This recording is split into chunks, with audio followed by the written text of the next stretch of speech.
Les réseaux sociaux offrent aujourd'hui donc une nouvelle manière d'être visible, de faire connaître vos produits et de faire connaître vos services. Donc parce que vous avez votre réseau local, certainement votre réseau de distribution, mais il est incontournable aujourd'hui de se faire connaître, de rayonner, je dirais, dans votre région ou dans votre bassin local. Et les réseaux sociaux sont un véritable levier en fait, qui accompagne en fait, cette montée en visibilité, cette notoriété aussi, et donc un levier aussi pour booster vos ventes, puisque c'est quand même l'objectif premier. Donc ça permet de vous rendre visible, de vous faire connaître et de vous développer. Alors, quand on parle de communication, ce qu'il est important de retenir, c'est que dans communication, il y a interaction. Le premier, c'est donc créer de la visibilité, comme je le disais tout à l'heure. Donc, c'est se faire connaître. Ensuite, c'est créer de l'engagement. Donc, créer de l'engagement, c'est la première étape, ok, je me fais connaître, mais ce n'est pas suffisant. Il faut aussi créer un lien avec sa communauté, avec sa cible, avec sa clientèle. C'est créer un engagement, c'est-à-dire qu'il faut que la clientèle puisse revenir vers vous de manière plus loyale, si vous voulez, pas à la concurrence. Et la troisième étape, c'est donc la monétisation, c'est-à-dire comment je convertis en fait cette clientèle, enfin ces prospects ou cette cible, en clients fidèles. Et donc là, il y a différentes actions aussi. Donc la construction de votre message, elle va s'articuler autour de ces trois objectifs-là. Et un message pour créer la visibilité est différent d'un message pour créer de l'engagement et de la monétisation.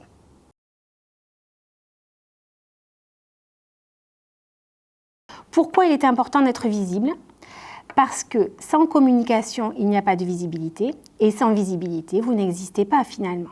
En tout cas, vous allez restreindre considérablement votre manière en fait de vous développer et donc de développer votre chiffre d'affaires. Donc sans visibilité, ça veut dire aussi sans incarnation. Incarner votre image, c'est hyper important en fait. Parce que c'est comme ça aussi que vous allez vous différencier de la concurrence.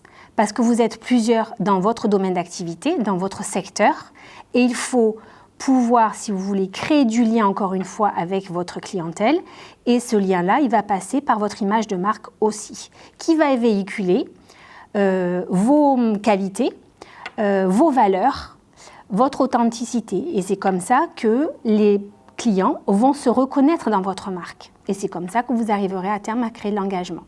Donc il faut avoir donc, des messages impactants pour attirer les clients qui vous ressemblent, qui ont envie d'acheter votre marque, vos produits, vos services, qui sont connectés avec votre univers, qui se reconnaissent dans votre métier. Quand je dis se reconnaissent dans votre métier, c'est-à-dire en fait que même s'ils ne sont pas dans votre domaine d'activité, sur votre métier, ils ont quand même à cœur de le connaître. D'accord ? Parce que maintenant, on le voit, surtout avec les nouvelles générations aussi, mais même avec les anciennes, on a envie de savoir d'où viennent les produits. On a envie de s'imprégner de cet univers-là, en fait. Et c'est comme ça aussi que vous allez développer votre notoriété, votre crédibilité. Alors, la visibilité, elle passe par l'influence. Alors, quand je dis l'influence, c'est ce que je vous ai dit, j'inspire confiance à ma clientèle. Elle se reconnaît dans mes valeurs. Donc, je crée comme ça, je me montre sur une certaine image, une certaine expertise. Et c'est comme ça que je vais pouvoir l'influencer, l'impacter.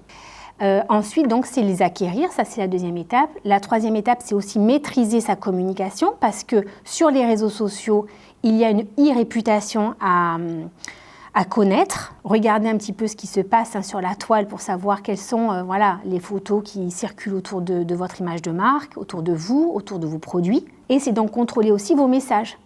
On n'écrit pas de n'importe quoi. Et on n'écrit pas n'importe quoi et on ne mixe pas le perso, le pro.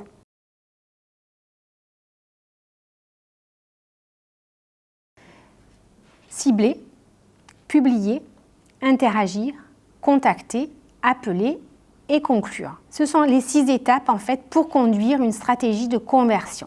La première, c'est la cible. La cible, je vous en ai parlé depuis le départ, il faut la connaître cette cible-là. Pourquoi ? Parce que il est hasardeux, voire inefficace, de considérer que je suis dans le domaine du vin, tout le monde boit, je peux atteindre tout le monde. Non. Alors c'est vrai, peut-être pas tout le monde boit d'ailleurs, d'accord, il y en a pas mal qui ne boivent pas. Et puis, les goûts de votre vin ne vont pas être les mêmes de vos concurrents. Les clients qui vont venir vers vous peut-être pour vous, le dirigeant, pour l'univers ou les valeurs que vous véhiculez, qui sont complètement différentes de votre concurrent. C'est ça qu'ils vont rechercher aussi, par l'accueil que vous allez leur donner, par les services annexes que vous allez leur apporter, les ateliers, les visites, plein de choses autour de votre univers. D'accord ? C'est ça que l'audience, elle va rechercher. Donc, il va falloir connaître votre audience. Donc, ça s'accompagne comment ? Ça s'accompagne par une connaissance de votre marché. Alors, comment vous accédez à ces informations-là ? Il y a plusieurs moyens de le faire. Vous les connaissez certainement. Ça peut être des recherches Internet, ça peut être participer à des salons, rencontrer vos clients sur votre domaine.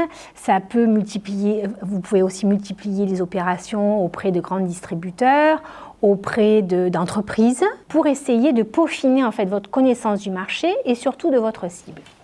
Ensuite, donc la cible, c'est bien sûr vos clients, ceux qui vont acheter vos produits et vos services. Mais c'est aussi, alors ça c'est client direct, je dirais, mais c'est aussi votre cible indirecte, c'est-à-dire les canaux de distribution éventuels. Donc les grandes entreprises, les grandes entreprises pour certains, la grande distribution pour d'autres, les magasins de proximité, les magasins bio si c'est du bio que vous proposez, les leaders aussi, les influenceurs sur Instagram, ça il ne faut pas les négliger, les médias, bien évidemment. Et donc, bien sûr, tout consommateur possible. Pour cibler votre audience, il faut savoir, en fait, comme on dit dans le marketing, définir votre persona. Ça veut dire quoi, définir votre persona ? C'est votre client idéal. Alors, il a quel âge ? Il fait partie de quel secteur d'activité, éventuellement ? Quelle région, éventuellement ? Ou quel bassin ? Qu'est-ce qu'il aime ? Qu'est-ce qu'il recherche ? Quelles sont ses passions ? Quel est son mode de vie, quels sont ses loisirs. Vous voyez, toutes les informations les plus précises que vous allez obtenir, même si elles sont imaginaires à ce stade, pour définir votre persona ou votre cible, elles sont importantes parce que c'est en connaissant, en fait, en répondant à toutes ces questions-là, que vous allez pouvoir être pertinent et impactant dans les messages que vous allez véhiculer. Parce que vous allez partir donc de leur centre d'intérêt, de leurs passions, de leur mode de vie, de leurs besoins, de leurs attentes, pour en fait définir vos messages.